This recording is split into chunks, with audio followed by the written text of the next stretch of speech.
Jack, so you have a pretty mature collection here, Oh, glad you think so.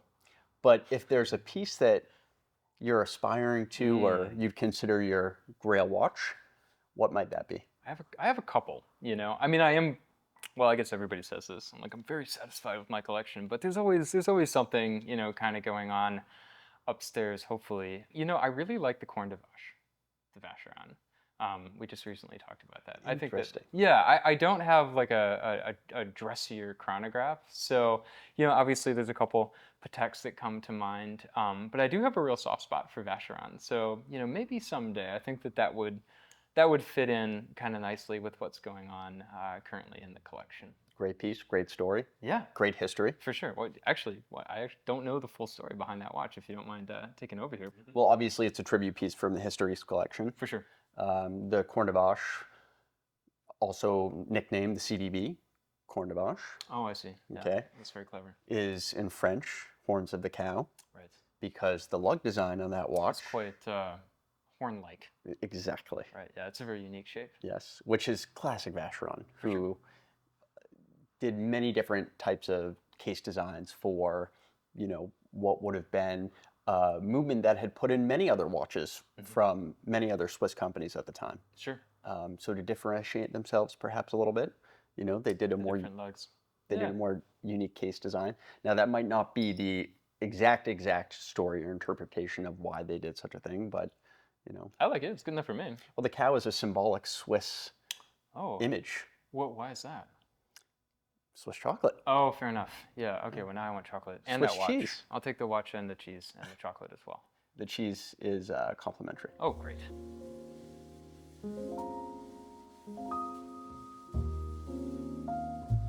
So I know over the years I've met a lot of interesting people who have become very close friends, such as yourself, Oh, wow. through this watch collecting hobby and the watch acquiring process. Mm-hmm. I'm in a very unique situation, but on your side of the coin, Jack, are you meeting people who are also passionate about these watches? Are you meeting people who are into watches but maybe into other hobbies, or is this more of a lone wolf activity for you? Oh, wow.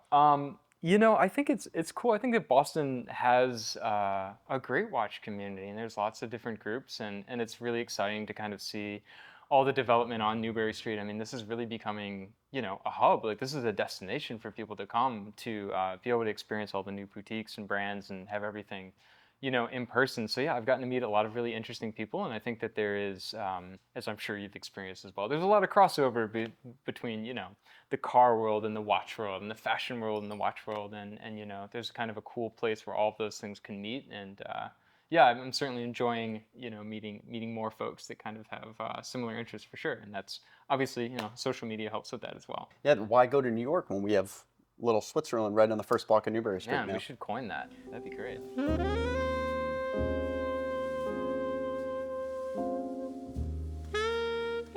So obviously the Reverso has a rich history of being an equestrian adjacent watch, True. Yeah. right? The polo watch. The polo watch, and you're a bit of an equestrian yourself, would you say? Well, I wouldn't go quite that far. My wife and I have been taking horseback riding lessons for the last 2 years, and it's been, yeah, really rewarding and really difficult. Are you I've ridden a couple horses. you've been on a Yeah. horse before? Yeah. I was privileged when I lived in Greenwich, and we were working at I was working at our Greenwich, Connecticut store, which is still in Greenwich at 125 Greenwich Ave. Oh yeah.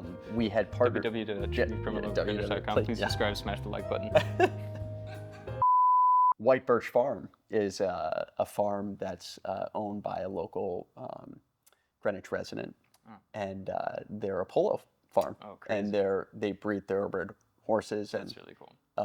being invited up there to ride on some of these polo ponies, they're actually very well broken in thoroughbred horses. Sure. That was like an experience of a lifetime. I can only imagine. Did you wear a Reverso? I wore mine 1931. Wow, that's Yeah. incredible. Yeah, Yeah, I have not. Obviously, I've not worn that watch horseback riding. Yeah, but Not yet. Not yet. Yeah, I gotta save it for the right occasion.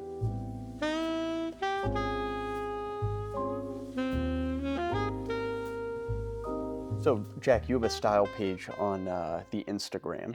You are a bit of a GQ model, and obviously you have a lot of very ubiquitous watches here that go well with any style. If you're looking at your watch box and you're gonna pull out a watch for an occasion, what might that be? Sure. Yeah, I mean, I think that that's something that we forget a lot when we're dealing with watches is that they are jewelry, right? I mean, they are an accessory. And as many times as we want to kind of like put all of our focus into making everything about the watch, I think that it's really fun to find ways to add that to what you're wearing because again like kind of like we talked about before, most people aren't going to take in your look and see the watch and zero in on that and know what reference it is and what dial configuration it is. They're going to see everything kind of together and how you I present I yourself. will, but Yeah, of course you will. Yeah, of course you will. Or if you're at a watch meetup, but if you're walking down the street. So what I think is really fun with watches when you kind of look at them from that lens as a fashion accessory, which I'm sure is kind of a dirty word within the watch community, but I think it's good to remind ourselves that there's more to these things than just in a vacuum. Is kind of learning the rules. Which watches traditionally would go with a suit, which watches traditionally would be more sporty, but then breaking them, right? Like, right. we live in a world now where the level of formality in terms of what we wear, for better or for worse, sometimes definitely for worse, has been, dropped down several notches, but it's also opened up the opportunity to kind of mix and match some styles that you might not expect. Like, wearing the day date with a t-shirt is Right. kind of a cool look, if you can pull it off and you've got the personality, or using something like a steel sports watch with a suit. And I think that it's always really fun to kind of again see what you can kind of get away with in terms of styling watches, even ones that may be a little bit more obvious, like these guys.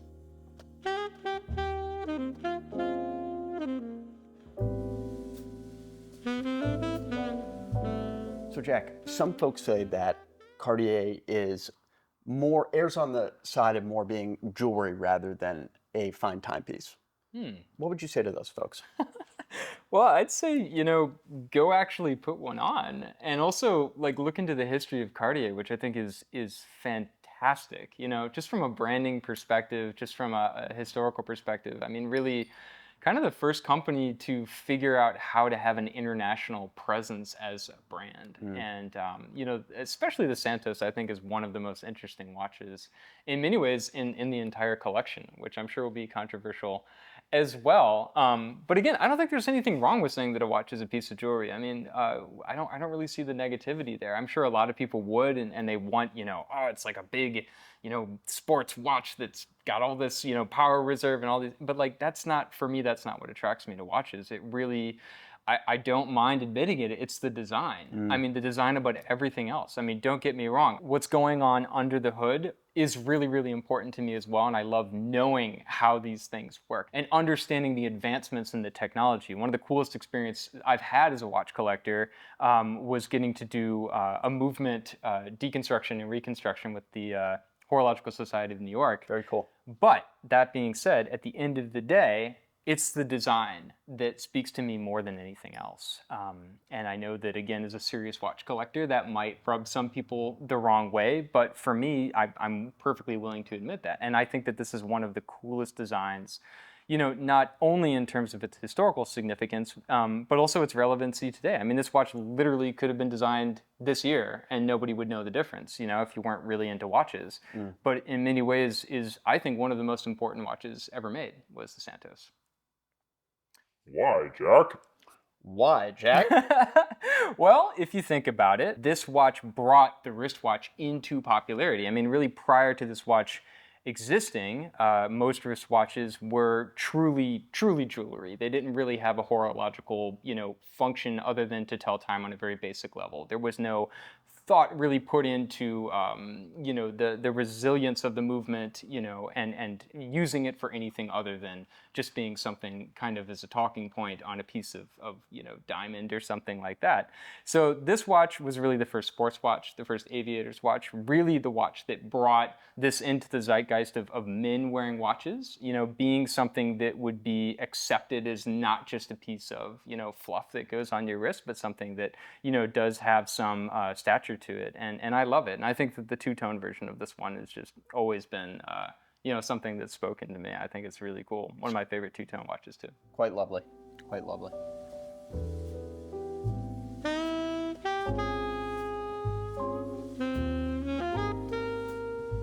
So Jack, what do you currently think of the state of watch collecting? and where do you think it's going? Interesting. Yeah, I mean, I think we've lived, through a pretty interesting time. Very interesting. The last 5 years in particular have been absolutely crazy. I mean, in many ways, watches are more popular, watches are more recognized, in the world than ever before because of obviously everything that happened during the pandemic. And in some ways, I think that's a really good thing. In some ways, it could be perceived negatively. Obviously, the prices, if you were trying to get into some of these watches on the table was really, really difficult. A lot of that was because That's right. social media kind of took these things and ran with it in a way that nobody really anticipated. A lot of new collectors. For sure. From the retail side, we've seen in the past specifically 3 years. Yeah. Have gotten into the watch collecting world, not just buying a watch to have a nice watch. Yes. That's happening. Yep. But also guys who are adding 1, 2, 3 watches to their collections. That's over the past 3 years has been more buyers have come to the table than ever. Yeah, which is obviously it's great from a business perspective. I think it's great for the community in general to have people that are hopefully recognizing that these things aren't just assets, that they do have historical significance. They have, a significance from a standpoint of craft, which I think is important for everyone to realize that, yes, there are still things that are made to last 50 years or, 100 years if you treat them well. But in terms of moving forward, looking at the watch industry as more of an outsider, certainly than you, I think that we've left the door open, the bigger brands have left the door open for some really cool things to happen with independent watchmaking, which obviously, I don't have any independents in my collection right now, but I think that we've kind of seen time and again through, Watches and Wonders or, what used to be Basil, where the brands, a lot of the larger brands, at least again, from a consumer's perspective, aren't necessarily listening to what the average, collector is looking for. And this has opened up the door for, Laurent Ferrier. I think the FP Journe, craze to kind of occur. And I think I'm excited about that. I haven't bought an independent watch yet, but there's certainly a lot of them that speak to me kind of for that reason because, there's things that I think that I would want as a collector that I doubt I'll ever see from Rolex, or I doubt I'll see from Patek. And it's cool to know that those niches are kind of being serviced at this point. So do you have an independent brand that you've had your eye on, or maybe a specific watch from an independent brand? I really think Laurent Ferrier is very interesting. I think Spencer had a good comment one time. He said that it's kind of like, I might get blasted for this, but it's like if Patek could just do whatever they wanted and didn't have, a lot of oversight and such a long tradition, they might move more in that direction aesthetically. Right. No, that's actually a great point, though. Some of these more storied and historical heritage brands are somewhat constrained by the heritage of their own designs. I know, which again, it's a blessing and a curse. It is. Because the thing that's so great about Patek and Rolex is that they do move at such a glacial pace, and you can see an original sub from the 50s and a sub today, and they're instantly recognizable. I think there's something really beautiful and admirable about that. Right.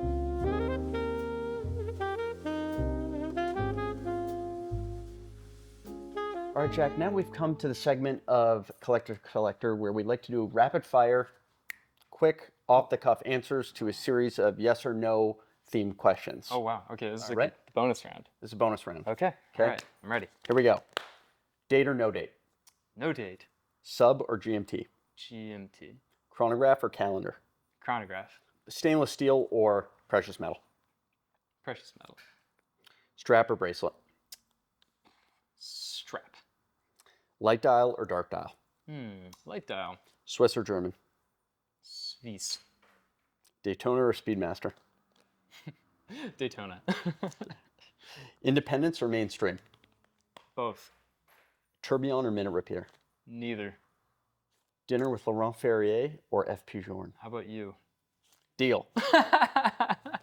Well, that about wraps it up today. Thank you, everyone, for joining us for our most recent Collector to Collector with Jack Tyler. Yeah, well, thanks so much for having me. Jack, thank you for having us into your home. This is really special. I never take for granted when friends and collectors like to have us over to chat about their watches. Well, absolutely. And thank you for helping be a part of this and introducing me to so many great timepieces. Thank you all for joining us for our latest Collector to Collector. If you're enjoying our content, please don't forget to like, comment, and subscribe. If you'd like to check out any of the watches we currently have available, head over to www.shrevecrumpandlow.com. If you would like to be featured on our collector to collector, please send an email to sales@shreveprumpelow.com. Subject line, collector to collector.